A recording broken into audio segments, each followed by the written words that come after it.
पुण्य जब धर्म से जुड़ जाता है तो वो और भी अधिक बढ़ने लग जाता है। पुण्य जब पाप से जुड़ जाता है तो सारा पुण्य नष्ट हो जाता है। आपका पुण्य आपको जिन शासन मिला, आपका पुण्य आपके पास समृद्धि है। अगर आपने उस पुण्य को, समृद्धि को धर्म के साथ जोड़ दिया तो वो और अधिक वर्धमान हो जाता है। लेकिन उसी पुण्य को आपने विलासिता में जोड़ दिया, भोगों के साथ जोड़ दिया, उसी पुण्य को, उसी ऐश्वर्य को आपने अय्याशियों में जोड़ दिया तो वो नष्ट होना शुरू हो जाता है। वो पाप की यात्रा प्रारंभ हो जाती है। इसलिए जो वक्त मिला है, जो अवसर आया है, उसको धर्म के साथ जोड़ना, ये आगम यात्रा धर्म का एक सुंदर पड़ा, एक अनुभूति, एक एहसास। आप सोचेंगे, कुछ लोगों के मन में भाव आता है ये परंपरा वहां पर है, वहां से आई है, ऐसा है, वैसा है, स्थानकवासी धर्म है। आप घर में बैठकर क्या कर रहे हैं? आप कहां जा रहे हैं और यहाँ पर आर्गुमेंट करते हैं? ये गलत है। ये परमात्मा के निर्वाण कल्याण उत्सव का पहला चरण है। आगम, उत्तरायण आगम। आज हमारे पास एक बहुत बड़ी विरासत है। अंतिम विरासत अपने पिता की कैसे संभाल कर रखते हैं? मैंने कितने लोगों को देखा है, पिता का पुराना घर है, हमारे दादा परदादा का, उसको सेल नहीं करते, उससे एक भाव जुड़ा है हमारे, और इस पिता की अनमोल विरासत की तरफ आपका कुछ ध्यान है कि हमारे परमात्मा की परम पिता, जो इस आत्मा के, जो जन्मों जन्मों तक साथ देने वाला ऐसा पिता, उसकी अनमोल विरासत उत्तरायण आगम, उस विरासत को संभालने के लिए जितने लोग आए हैं, सचमुच में आपने अपने आप को बड़ा पुण्यशाली और भाग्य, और ये पुण्य आपके जीवन में खिलेगा, अद्भुत रूप में खिलेगा। मैं गारंटी के साथ कहती हूँ, जो श्रद्धा से आ रहे थे, श्रद्धा से जिन्होंने आगम को उठाकर चले हैं, अपने परमात्मा की इस अनमोल दिव्य विरासत को जो उठाकर चले हैं, उनका पुण्य खिलेगा, 100% खिलेगा। देख लेना आप, आपके जीवन में अपने आप की आपको अनुभूति हो। ये बहुत अद्भुत है। इन अद्भुत क्षणों में कल से हमारे उत्तरायण आगम की आराधना, वाचना तो मैं क्या कहूं, मेरे पास उतनी शक्ति नहीं कि मैं परमात्मा के वचनों की वाचना करूं। मैं तो आराधना करूंगी, और आराधक से कहीं पर कोई गलती भी हो सकती है। जो भक्त होता है, मैं तो भक्त बनकर परमात्मा के उन दिव्य सूत्रों की आराधना करूंगी, कोई वाचना नहीं। उस आराधना में आप शामिल हो सकते हैं। जितने देर उन दिव्य मंत्रों को, एक एक गाथा मंत्र है, जीवन का मंत्र। और आचार्य भद्रबाहु स्वामी ने कहा कि जो बिना अंतराय के उत्तरायण आगम के 36 अध्ययनों की आराधना कर लेता है, वो निश्चय ही निकट भावी होता है, उसका कल्याण निश्चय होता है। तो आप भी, मैं चाहती हूँ कि सभी निकट भावी बनना और भव्य बनना, वो भव्य होता है। आचार्य भद्रबाहु स्वामी ने कहा कि जो जीव आत्मा 36 अध्ययनों की कंटिन्यू आराधना कर लेता है तो वो निश्चय ही भव्य है, भव्य। तो ये आपके सामने है, और एक एक मंत्र आएगा। आज शरद पूर्णिमा है, शरद पूर्णिमा की विशेषता भी मैं आपको बताऊंगी। पहले हमारी जो आराधना चल रही है भक्तामर की, भक्तामर की आराधना में आज हम 38वें दिन में 38 डेज हो गए हमें इस आराधना को करते हुए। तो कितने अद्भुत मंत्रों के साथ, रिद्धि मंत्रों के साथ, मूल मंत्रों के साथ एक आराधना संपन्न हो रही है। आप इस आराधना के जो भी साक्षी बन रहे हैं, हमारे पास बचे हैं अब कितने दिन? 10 दिन। 45वीं गाथा में अगर आप नहीं आ रहे तो 45वीं गाथा को आराधना करने जरूर आना, अपने परिवार को लेकर आना। क्योंकि 48 दिन से चल रहा ये दिव्य महायज्ञ, तो उसमें 45वीं गाथा में अगर आकर आहुति डालोगे, जिसको जो भी रोग है वो रोग निवारण गाथा है, तो आप जरूर जरूर आना, अपने परिवार को लेकर आना। जिनको भी इसमें बिठाओगे, जिनके पास भी उन मंत्रों की वाइब्रेशन पहुंचेगी, निश्चय ही उनका रोग, उनकी बीमारी जरूर ठीक होगी। तो बाहर से भी आमंत्रित करके अपने सगे संबंधियों का उद्धार और कल्याण कर सकते हो, क्योंकि ये परिसर निरंतर 38 दिन से एक तपों में, जपों में इस क्षेत्र का प्रभाव हो चुका है। इस आंगन में 38 दिन से भक्तामर के दिव्य मंत्र गूंज रहे हैं, और वो मंत्र कहीं बाहर नहीं जाते, इस धरती में है, इन दीवारों में है, इस स्थान पर है, सब जगह। आप परेशान होकर यहाँ बैठकर देखना, आपको शांति मिलेगी। इसलिए ये आपके सामने है। अपना पुण्य वर्धन करना है तो धर्म से खुद को जोड़ दीजिए, और पुण्य नष्ट करना है तो पाप से जोड़ लो। आपकी इच्छा, चॉइस आपकी है, आपके सामने है सब कुछ, कि अपने पुण्य को पाप से जोड़ना चाहते हो या धर्म से जोड़ना चाहते हो, ये आपके ऊपर डिपेंड करता है। थोड़ी थोड़ी बात में जब फिसलते हो ना, और जब गिरते हो, तो कोई उठाने वाला भी और खुद से उठने की शक्ति नहीं है, तो मत गिरो और खड़े रहो परमात्मा की आराधना और साधना में। तो जो 38 नंबर की गाथा है, ये भय से छुटकारा पाने के लिए, बिना बात से कुछ लोग डरते रहते हैं, कुछ लोग डरते ही रहते हैं, बिना बात का डर अंदर समाया हुआ है। ये डिप्रेशन का एक पहला पॉइंट है कि बिना बात के डर लगना। तो इससे बाहर निकलने के लिए गाथा हमें, जो असफलता का डर है, जिनके जीवन में कुछ काम शुरू करने लगते हैं लेकिन लगता है कि काम नहीं चलेगा, पहले ही ये नेगेटिविटी मन में आ जाती है, डर, उस डर को निकालने के लिए ये गाथा है। जिनको लगता है कि मेरा आत्म सम्मान कम हो रहा है या भीतर में आत्म सम्मान ही नहीं है, उनको इस गाथा की आराधना करनी चाहिए। संतुलन बनाने के लिए, जीवन को बैलेंस करने के लिए इस गाथा की आराधना करनी है। खुद पर विश्वास कैसे करें? विश्वास नहीं होता खुद पर, खुद के काम पर।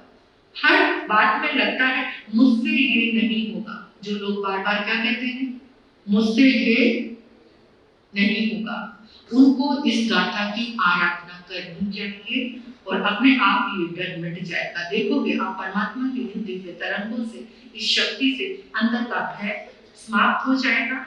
एक सुरक्षित एवं मजबूत सचेतन मन में, आज देखो अद्भुत है, मन के साथ जुड़ा है। और पूर्णिमा मैं रोज देख रही हूँ कि जो दिन की एनर्जी आती है वही गाथा आ जाती है। मन का संतुलन, क्योंकि भय कहाँ पर है, डिप्रेशन कहाँ पर है, मन है उसका कारण। और आज जो पूर्णमासी की आराधना में बहुत सुंदर इसको आपके समक्ष लेकर आना चाहती हूँ कि भक्तामर के बाद, इस आराधना के बाद आप सुनना कि आज की शरद पूर्णिमा, इतनी पूर्णिमा आती है लेकिन आज की ही पूर्णिमा इतनी महत्वपूर्ण क्यों है? शरद पूर्णिमा है आज, और उसका मन से बहुत गहरा संबंध है आज की पूर्णिमा का। और गाथा भी नेचुरल ऐसी आ गई, इतना अद्भुत संगम है कि मन का जो असंतुलन है उसको मिटाने के लिए, अपयश का जो भय आपके दिल में समाया हुआ है उस भय को हमेशा के लिए खत्म करने के लिए, जिनके अंदर बहुत ईर्ष्या है, पीठ पर होने वाले हमलों से छुटकारा पाने के लिए। कुछ लोग ऐसे हैं, आपके मुंह पे बड़ी मीठी मीठी बात करते हैं लेकिन पीठ के पीछे आक्रमण करते हैं, अटैक करते हैं। उन लोगों की वो भावना आपको देखते ही दूर हो जाएगी, आपके ऊपर अटैक नहीं कर पाएंगे। तो इस गाथा का ये भी प्रभाव है। जो लोग बहुत बदमाशी करते हैं और आपको उनसे भय है, तो ये भय से मुक्त कराने वाली ध्यान है। यहाँ पर एकाग्रता एवं ध्यान से इस गाथा की आराधना अगर आप करेंगे, से इस्तेमाल करेंगे, तो वो आपको बहुत प्रभाव देगी। तो आपके पास, सभी के पास एक पेपर पहुंच चुका है। इसमें हमारे आचार्यों ने कहा है कि अहंकार को जीतने के लिए भी ये गाथा है, क्रूर हाथी को वश में करने के लिए। अब बाहर का हाथी नहीं, आप कहेंगे हम कौन सा हाथी को देखते, कौन सा क्रूर हाथी है? एक क्रूर हाथी हमारे अंदर भी है, एक क्रूर हाथी अहंकार का हमारे अंदर भी है, उसको वश में करने के लिए भी ये गाथा की आराधना है। तो आप आंखें बंद करेंगे, ये प्यारे से पावन पल है हमारे लिए, और आंखें बंद करके अपने मन को शांत करेंगे। आप जितना आज करेंगे वो आपके लिए अद्भुत फलदायी होने वाला है।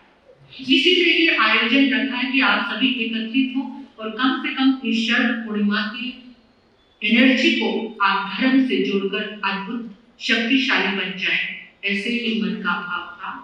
तो महसूस करेंगे मन शांत, वचन शांत, काया एकदम शांत, आसपास का पूरा वातावरण एकदम शांत।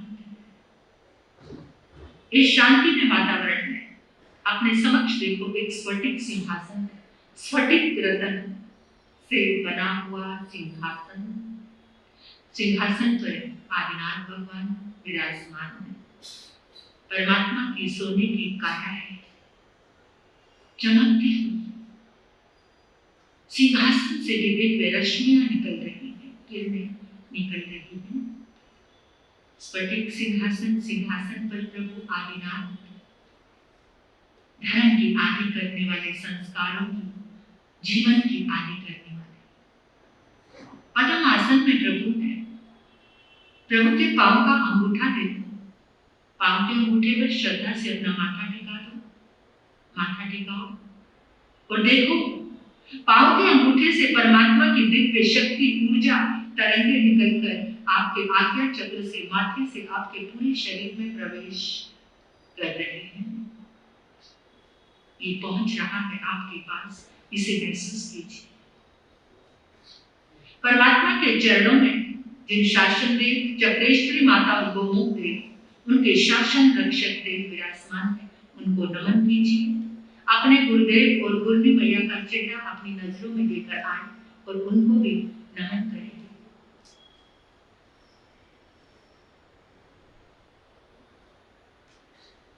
उन समस्त गुरु भगवंतों को जिनका समय समय पर हमारे जीवन पर उपकार हो रहा था, समय समय पर हमें उनसे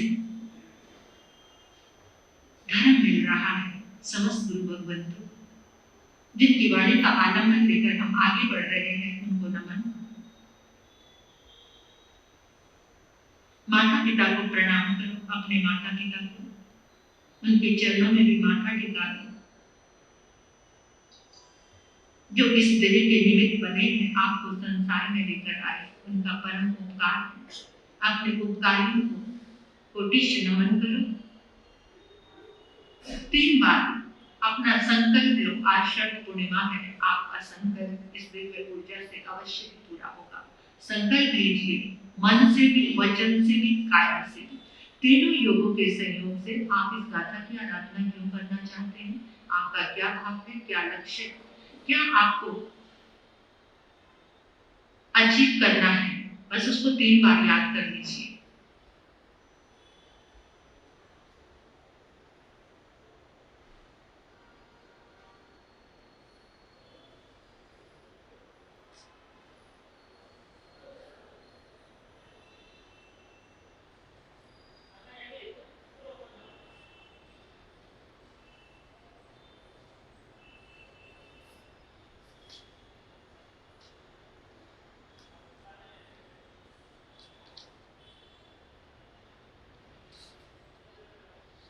परमात्मा के चरणों में मंत्र जाप से आराधना करेंगे। ओम भुजबम कीना, ओम भुजबम कीना, ओम भुजबम कीना, ओम भुजबम कीना, ओम भुजबम कीना, ओम भुजबम कीना, ओम भुजबम कीना, ओम भुजबम कीना, ओम भुजबम कीना, ओम भुजबम कीना, ओम भुजबम कीना, ओम भुजबम कीना, ओम भुजबम कीना, ओम भुजबम कीना, ओम भुजबम कीना, ओम भुजबम कीना,